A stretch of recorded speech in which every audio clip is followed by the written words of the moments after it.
Welcome to the final session for today. The speaker is Robert Mybus from Internet in Adelaide, and his topic is After Arduino. Thanks, Robert.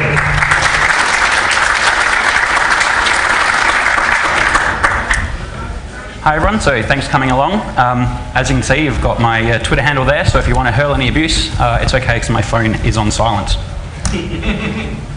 So, why might you want to come and pay attention in this talk? Well, really, you're all going to be, I presume, fans of Arduino and Arduino type devices. So, one of the things that I found about them was that they're a little bit more expensive than I'd like. They're not outrageous, and if you have a really good idea in mind, particularly something for your employer, you can walk up and you can say, I want a Freetronics Leo stick or something like that, $30, easy to justify. But I can just imagine the conversation if I go up to my wife and say, I want to buy half a dozen of these things to do stuff for my hobby with, and she'll say, oh, okay, what are they for? And I'll try and explain it and fail miserably probably. And then she'll say, oh, well, what are you going to do with it? And I'll say, well, stuff. Because that's what you do with them, right? So, I wanted to find if there was a better way, a way that I could make it work and not have to worry about dropping quite so much on each individual little board. Because I love them, they're great, but just a little bit more than I'd like to be paying for them. The other thing is that there's a number of limitations of using Arduino, like only being able to have interrupts on a couple of pins, or only being able to do PWM on some pins. And sometimes that's just really, really irritating. And it turns out you're not actually limited because of the hardware to doing that. It just happens to be easier to do it the way that Arduino has done it in the hardware. There might be other reasons too. So why might you not want to do this? So the absolute obvious reason is just complexity. It's a little bit more work to set up, it's a little bit more work to do, you can't lean on as many of the Arduino libraries that exist out there, and it's just a bit more of a hassle sometimes. So what is Arduino? I mean, what are we actually talking about being after Arduino? We have to know what Arduino is. Arduino is a whole bunch of things.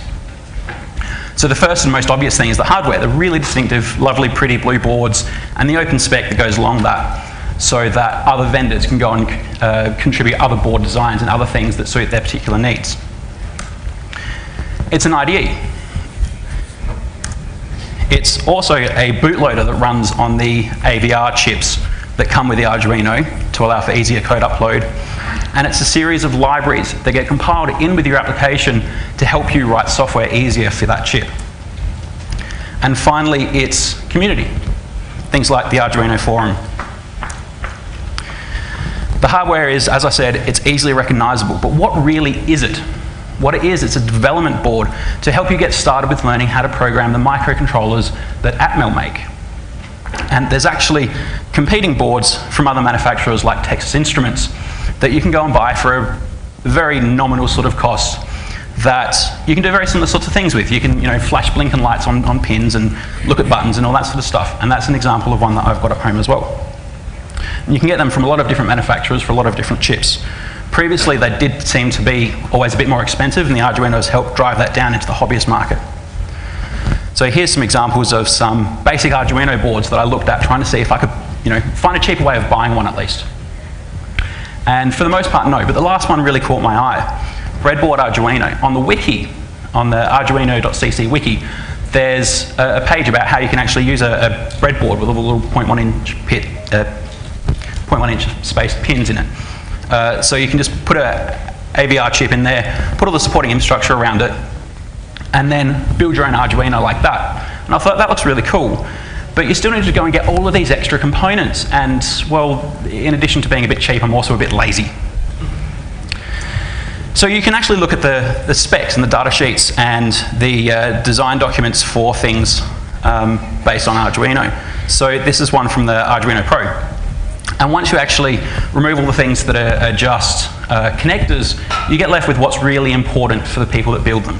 And for the most part, it's not actually that interesting. So you have the actual MCU, it's the brains of it, right? So you've got your CPU equivalent, your memory, your flash storage for your app, and some EEPROM for storing data on it. You've got a power regulator, but, well, normally they say don't do this at home, so this is the only do this at home, right? I don't really care if I get between 4.9 volts and 5.1 volts. I'm not trying to save the earth or run medical equipment, so some sort of variation or the occasional crash is okay for me. So I don't need to worry about running a power regulator, or for that matter, power smoothing capacitors to make sure it's nice and flat. I know that I'm going to provide 5 volts from my USB, or at least close enough that I don't care, or that I might provide 4.5 volts from a few AA cells, or something like that. Obviously, you've got your little flashy blinking lights on the board that say it's communicating, or pin 13, or all that sort of stuff. Well, I definitely don't need those. And a reset button, well, my code never crashes. The other major thing, and this is a fairly important one, is a crystal oscillator. So there's a little bit on the board that helps define the clock rate for the processor. And with that clock that's external and it's a high quality crystal, means that you can push the chip faster and faster and faster than you can without one. But it still works without one. And the last thing, which is on some boards, is USB connectivity. So that's the breadboard Arduino that I mentioned before. It also has a minimal configuration without any of that supporting stuff, UBU, and it just needs a custom device added into the Arduino software. So if anyone remembers from the Leo stick last year, you had to open a text file and add a few extra lines into it so that you could actually compile and run apps for the Leo stick. It's the exact same thing. It's about 1 minute's work to add that in. But how do you actually program it? So without being able to have USB upload, you've got to have another method. So there's a way of doing it called in-system programming or in-circuit serial programming, which for an Arduino device happens to run over the SPI or serial peripheral interface bus, just to throw all those acronyms in. And it's the little 2x3 header that you see on a lot of the breakout boards.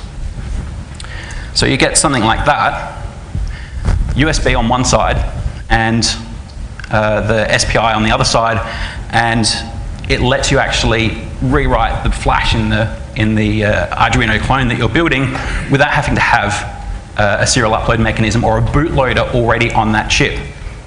So there's a bunch of different ways to do it. One is that you can buy one like I did. You can buy a whole bunch of different types of them.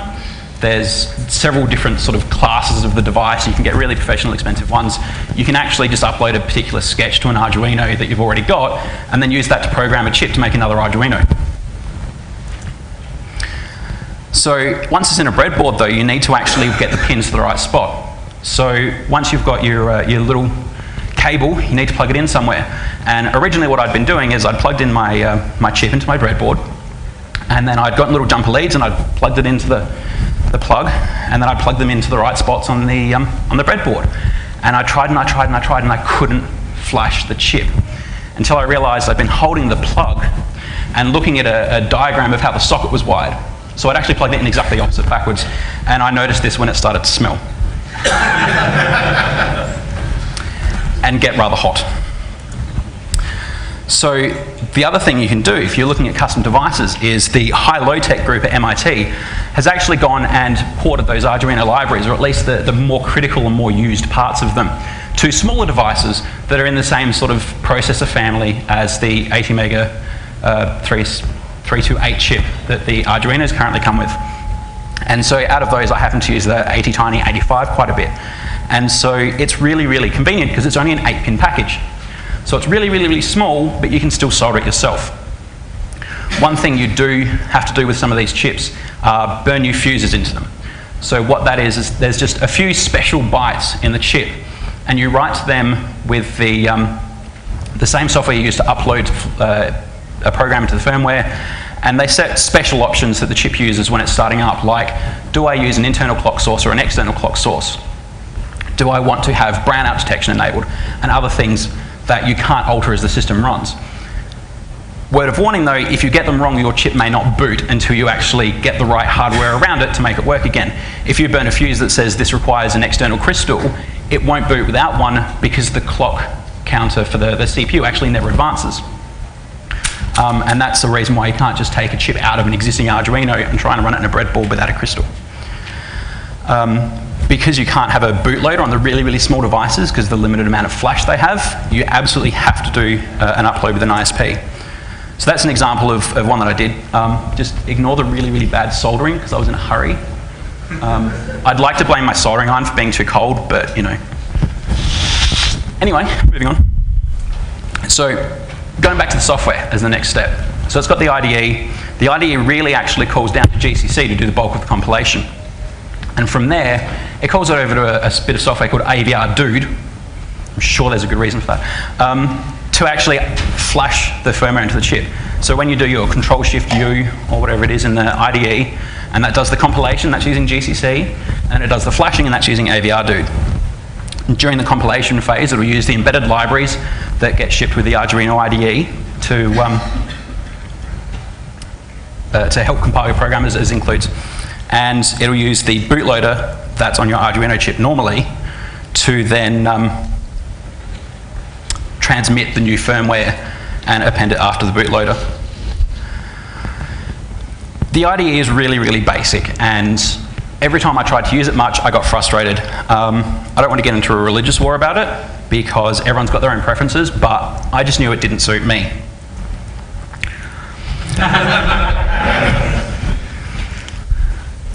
So it turns out the GCC stuff is actually really simple to do by yourself as well. So this is an example of compiling a program for the ATtiny13, which is even smaller again than the ATtiny85 in terms of flash resources. AVR GCC is available in packages for Ubuntu and Debian, and is actually really easy to get started with.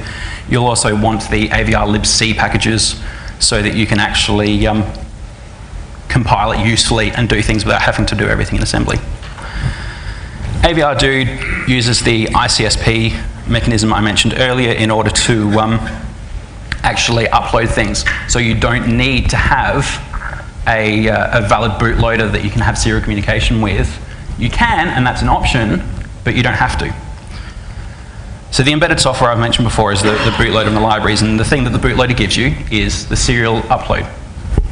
So you might have noticed sometimes, especially with the newer boards, if you've actually got an application running that uses the serial port, when you plug the Arduino into your machine, if the Arduino's got an external power supply and it's already running, you plug it in and it resets itself. And that's because the way that the USB gets configured on the boards is such that it does the reset to run the bootloader, so you can then upload your program if you happen to be running the IDE there and trying to do an upload at the time.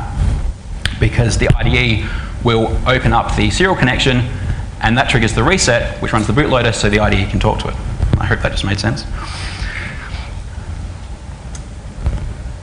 Because you're not using a bootloader, though, that means that you don't have to have the automatic reset if you're doing it all by hand. So the libraries. What comes in the libraries that's useful? Everyone's probably familiar with things like pin mode and digital write. They're the things that you need to say, this is an input pin or an output pin. I want to set high, high, high, low, low. And it's always like that. You don't set groups of pins typically.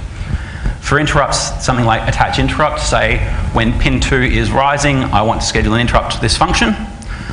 With timers, I say timers in this, it's not really the way that when I was using Arduino I was thinking about it, but really it is. There's a clock in the background that's counting along, and when you call the millis function, it just grabs the current value of that clock. And similarly with delay, it just sets up a thing that can wait for the clock to advance the right amount of time. So this is the alternate title for this presentation. Because what it turns out being is that the new approach of, hey, let's do this stuff, you know, that's better than Arduino and more complicated than Arduino and awesome and fun, actually turns out to be the old approach of, well, we've got a chip, let's find the data sheet and we'll read the data sheet. So it turns out the Atmel AVR data sheets are all available for free on the website, no sign-ins, no logins, no one-time only download, no proof of purchase, nothing. So what you should do is you should go and download them and try and read them. They're actually really not that badly written if a regular person to try and read. There's, you know, obviously a decent amount of technical understanding that's necessary to parse it, but I'm sure you can get there. So with I/O, on the AVR chips, I/O pins are grouped into ports. So you have port A, port B, port C, for instance, and inside that you'll have a group of pins, maybe 6 pins, maybe 8 pins. To control them, you have the data direction register, and that's what the pin mode function normally does. The data direction register is just going to be a byte per port, and a 1 might say it's an output, and a 0 might say it's an input for that particular pin. Similarly, with the input register and the output register, it's a byte per port. If you read from the input register for that particular bit, it means that that particular pin is high or low, depending on how you read it. And similarly with the output, you set that bit, it goes high. And there's a whole bunch of really, really helpful defines that are all hidden away in very, very troublesomely named headers. So here's an example for port B. Port B is the name of the register that you use for writing out to the port. DDRB is the data direction register for port B. And here's an example of actually using it. So you can see I've very helpfully done the maths on the binary, which I think I've got right this time. And you can see I've set the data direction register to 2, so that sets one of the pins to output. I've set that same bit in port B to high, so that actually sets it to high. And the third example is reading from pin B, or port in B. So that's reading the 0, 1, 2, 3, so the 4th pin that's in the pin B group. And the AND one is just do a bitwise AND, strip out any extra crap that happens to be there. The pin numbers and ports and things like that are not aligned to Arduino pins. In comparison, the Arduino pins can be basically any way, because then there's an abstraction layer in the software in the library. It's all just a bit awkward though. So I don't want to have to do bit maths, and I don't want to have to do remembering register numbers and pin numbers and things. So there's extra defines. So DDB0 is the data direction bit number for port B, pin 0, and DDB1 for the next pin after that, and so on and so forth. And PB0 for the port B input and output pin numbers, the bit numbers for those pins. So that means you can actually rewrite it a lot neater, and now you can actually see that the values make sense. Because it's all binary, you can just do a binary OR to mush the numbers together, or and pack them into the same byte, so you can do more than one thing at a time, which is something that you can't easily do using the Arduino libraries. You have to do, I'm going to do a digital write, and a digital write, and a digital write to set 3 pins. With this, you can do all of those pins in a single port in one instruction. One of the other neat tricks that you can do is, because we're not using a crystal on this chip anymore, you can reuse those pins for input and output. And you probably should never do this, but it turns out you can also use the reset pin for output.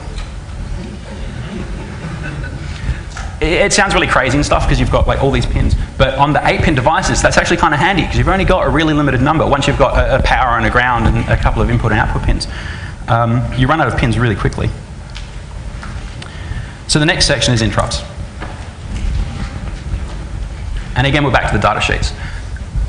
Have I mentioned the data sheets are really, really useful for this? So each part of the data sheet, be it I/O or interrupts or the next section timers, they're self-contained in the data sheet. You don't actually need to go scrummaging through much of the rest of the data sheet if all you're interested in is I/O or interrupts. So you can read through it. And here's some examples of some of the interrupt names that you might find on a ATtiny85. So PC int, pin change interrupt, timer 0 OVF, so timer 0 overflow. There's multiple timers on these chips, and they've all got numbers the same way that the ports all have names. I'll get to the timer things a bit later. In the actual flash, they're stored as a series of jump instructions. So it's just jump to this function, jump to this function, jump to this function. And what happens is when an interrupt is generated, it just jumps to the appropriate part inside this table, which then has the jump instruction, which jumps to the right place in your code. The net upshot of that is you can actually, if you promise that you're never, ever, ever going to use interrupts, you can actually put your own code where the interrupt table goes and just use it as generic flash space. Probably not a great idea though. So pin change interrupts. So there's a few different registers that you need to worry about to deal with pin change interrupts. So you have the general interrupt mask. which actually says whether it's going to deal with pin change interrupts at all. You have a pin change interrupt control register, which you have, which controls which ports interrupts are enabled on. And then you have a pin change mask, which decides which pins interrupts will be triggered for. The earlier that the chip can decide not to deal with an interrupt, the less power and the less effort the chip is going to use not dealing with that interrupt. So if you have a whole bunch of things, buttons say, that might cause interrupts, and you group them all on the same port, that means you can turn off all the interrupt handling for the other ports, so there's no monitoring of that at all while the chip's in a sleep state.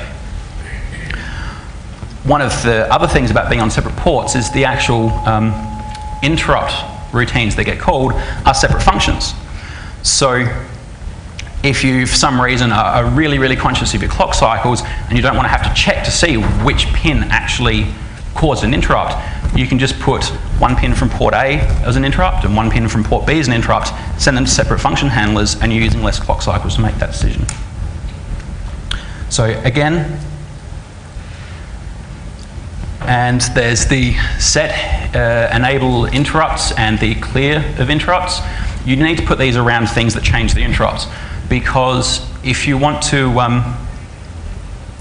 change the configuration of them, like turning them on and off, or changing what options you might have, because the last thing you want is for you to have a timer overflow interrupt enabled, and then for you to go and change the timer, and partway through you modifying that timer, it goes and triggers an interrupt because the settings are half filled in.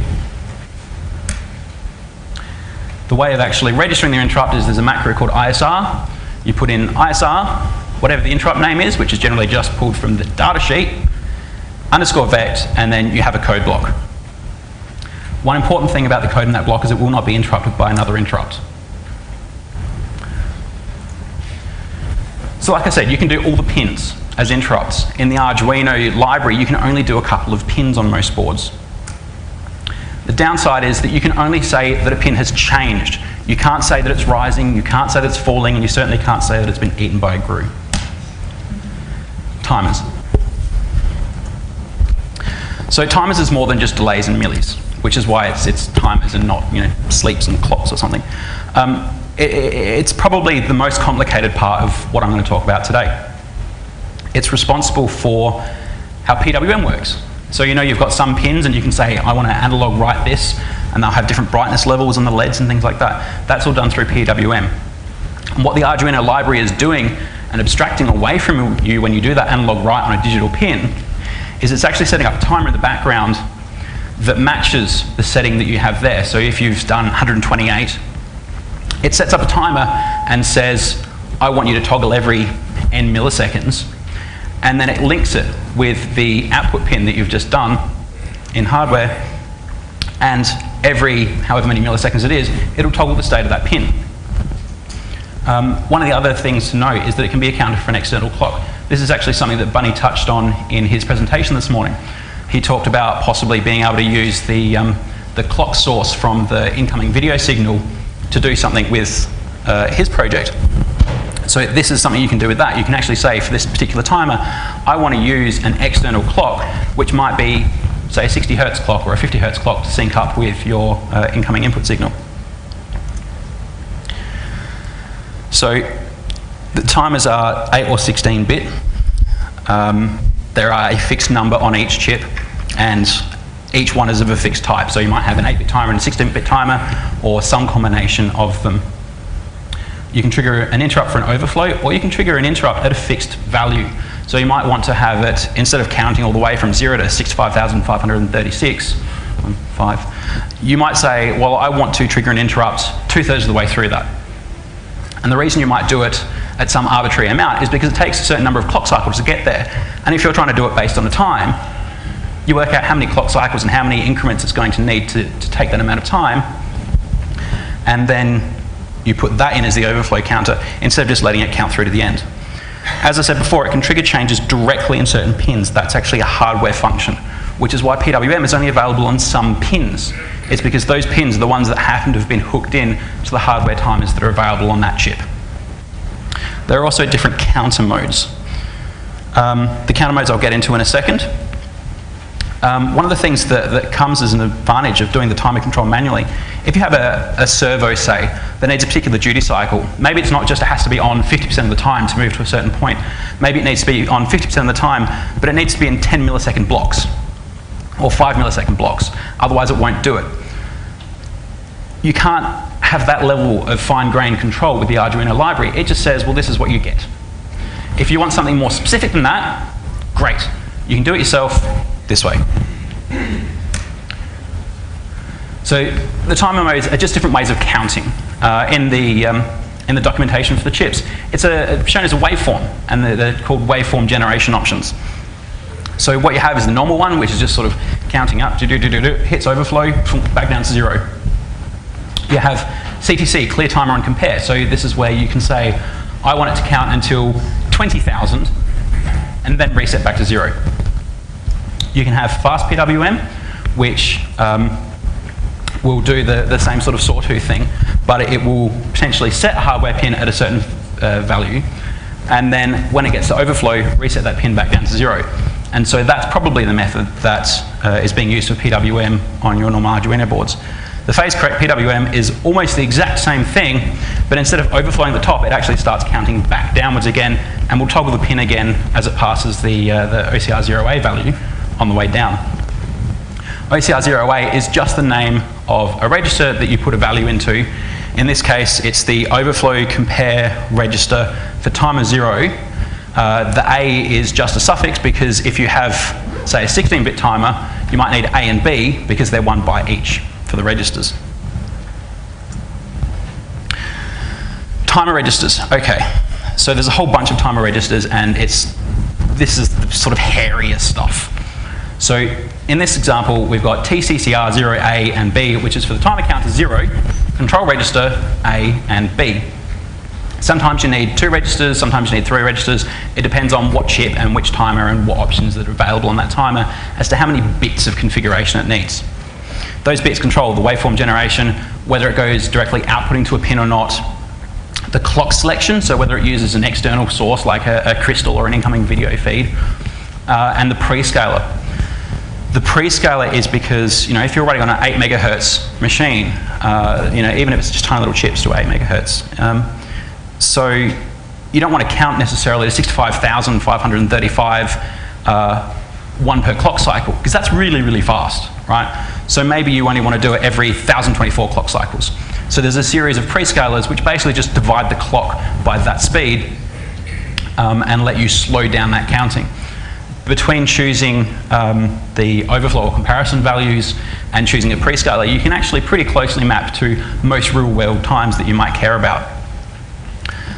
TCNT, so that's the timer counter for, in this case, timer 0 again. This is the value, or one of the values like TCNT 0, would be getting read by the millis function, which would be set up to have 1 clock tick per millisecond or thereabouts. OCR 0A, I've already mentioned, is the comparison value. So if you're only counting up to 20,000 and then resetting, that's it. Or if you're doing PWM and it's toggling the pin every time it passes that point. The timer interrupt mask, much like when we talk about interrupts, this is just to say, I want to have timer interrupts enabled for, well, this particular timer. So let's tie it all together. Right, so some includes, nice and easy. Main function.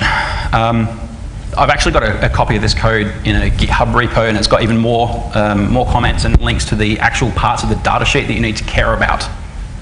So by all means, after this, go and clone the repo. It's got a copy of the presentation as well if you actually want to read it again for some crazy, crazy reason.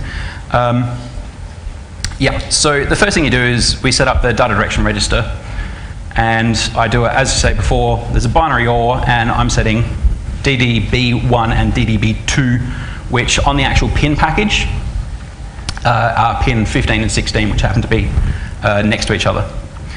I set port B to 0, so that wipes out that whole set of 6 or 8 pins, all back to low. I call a function to set up a timer, which we'll get to in a second, and then I enter my infinitely awesome loop, because we do all of the handling in this sample program in an interrupt, because that's absolutely the worst way of doing it, so I thought it was awesome to do. Well, it's a good example anyway. So, I've commented out at the top there, CLI. CLI, normally you use it to turn off the interrupts so you can set up the timers without worrying about timer interrupts happening behind your back while you're mid-configuration. In this case, the chip is just booted, so it's not actually on anyway, but just so you don't forget it. So you read through the data sheet and it's got TCTR 1A, and there's a whole bunch of boxes that say, for the 8 bits of this register, these are what the options are, and if you set 1 in these particular boxes, that means this, and if you set 1 in these particular boxes, that means that. So in this case, I didn't want any of those boxes set, so I just set the whole register to 0. Those boxes for this particular timer 1A on a 80 mega 328, sets a normal waveform generation, so it just counts up to overflow and then stops. And is not set to tie up to go directly to a pin.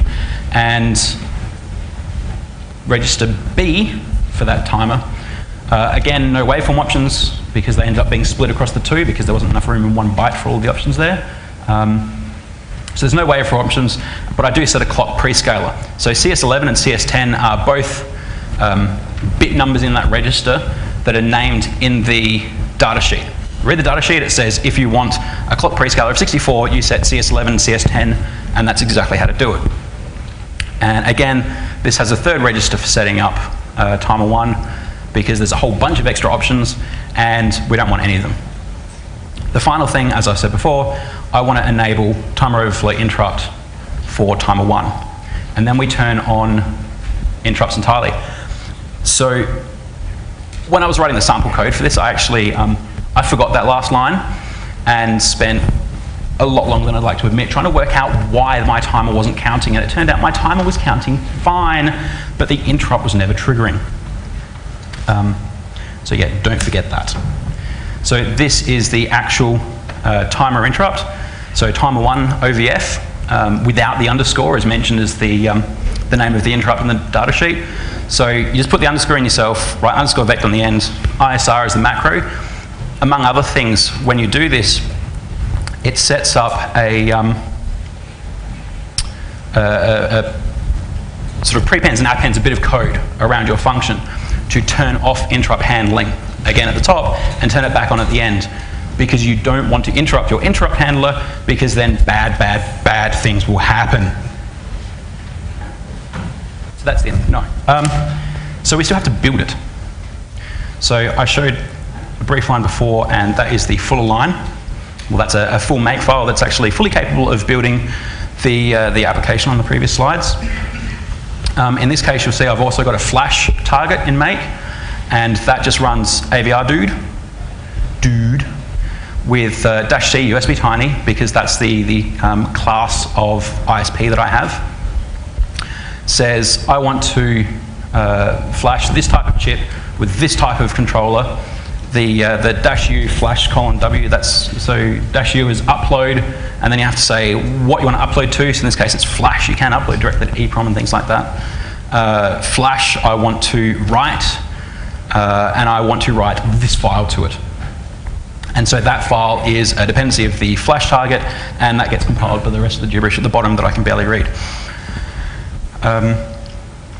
So depending on your actual setup, you may have to, and in my case at the moment on my laptop, because I've just reinstalled, have to do sudo make flash, because I haven't actually set up my permissions so that I have access to the USB device for the ISP as my own user. So the last thing about Arduino is community. So the Arduino forum is obviously a really good community resource, and there's sections for people wanting to do all sorts of stuff. And the thing is, you don't need to go after that, right? There is no after that. This stuff, all of the handling interrupts and timers and ports and pins and I/O and that, you can do all of that within the Arduino IDE, with Arduino libraries being used for other things, on a regular Arduino Uno or Freetronics Leo stick or whatever it is that you happen to have. And you might just say, for this particular thing, I need manual control of a timer.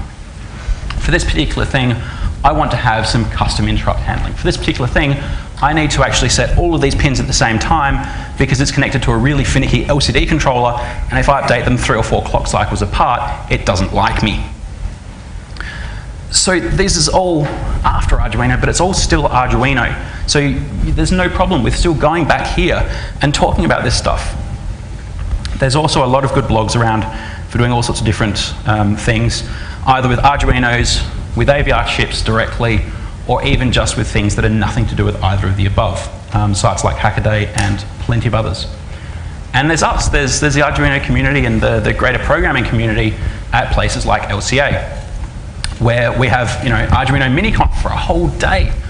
And we have all these extra Arduino and Arduino related talks all through the week, because it's something that we're all interested in and it's something that we can all learn from each other. The reason I said that I wanted to come up and do this talk to the organisers when they were asking for papers was because this is a talk that I would have loved dearly to have seen last year. Because last year, I opened my bag, a bag of goodies, swag bag at the start of the week, and I got out the Leo stick and I said, this is actually a lot of fun when I started playing with it. And I wanted to know more about it, and there were a bunch of code samples, but I couldn't understand half of them because they did some of the things in this presentation. They did, interrupt handling, and things like that. So let's not forget that, we can actually still interact with each other and learn from that. And all of these things are still here, even if you're doing them differently. So just starting to wrap up, appropriated, shared a whole bunch of photos from various places, all under either public domain or CC BY SA licenses, the same as this slide pack is. And again, if you want to tweet some abuse, that's the one there. So that's cool. So yeah, wrapping up, Arduino is the hardware, and we can go and we can take that hardware and do more and interesting things with different hardware. We can use little 8-pin chips, or we can just go and do deeper things. You can replace bits of the software, you can use the IDE, or you can just jump down and use GCC and make files. You can write leaner software and more specific software. You can still be part of the hacker community. And the code for the sample in this, that does compile after a while. And the PCB layouts for the little things, so you can plug your ISP directly in over the top of your chip, all available on that GitHub repo. Thank you very much.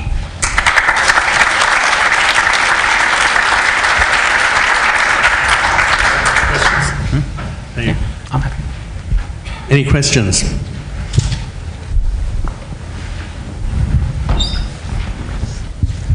Hi, I'm Alistair De Silva from Make Hack Void. I'm one of the founders of the local hackspace here.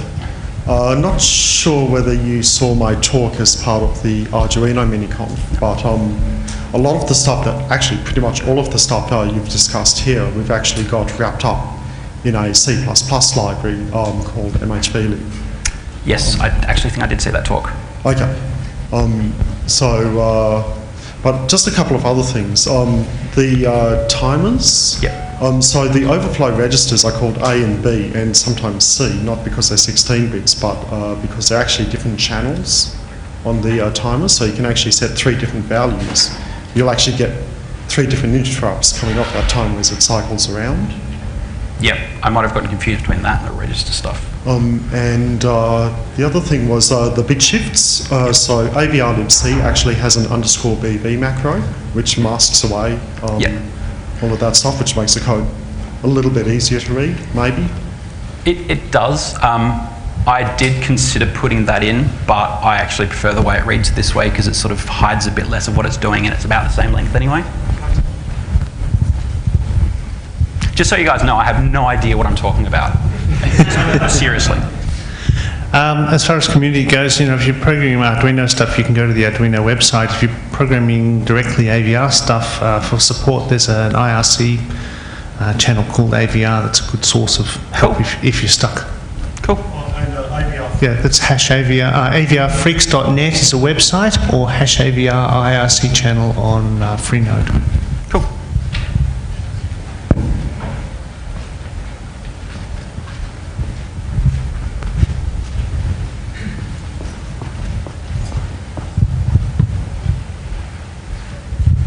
So you're a bit more educated now than you were when you started out with all of this. I wonder if time's money, if you would have made a better investment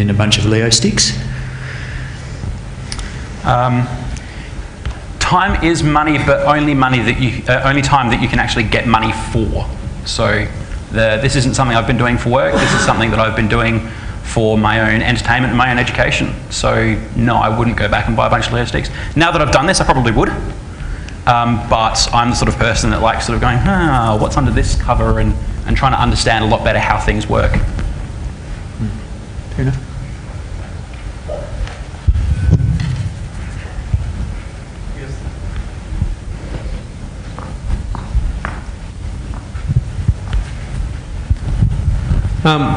When you moved away from using the Arduino IDE and the inbuilt Arduino libraries, what sort of a hex payload or flash size reduction did you see in the images that were being flashed to the chip?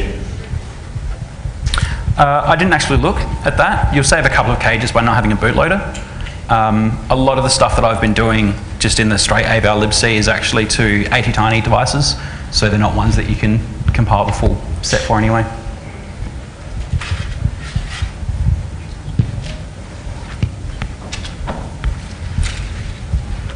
If there are no more questions, thank you very much for your talk, and I'd like you to accept this gift from Phoenix Australia and the organisers. Thanks very much.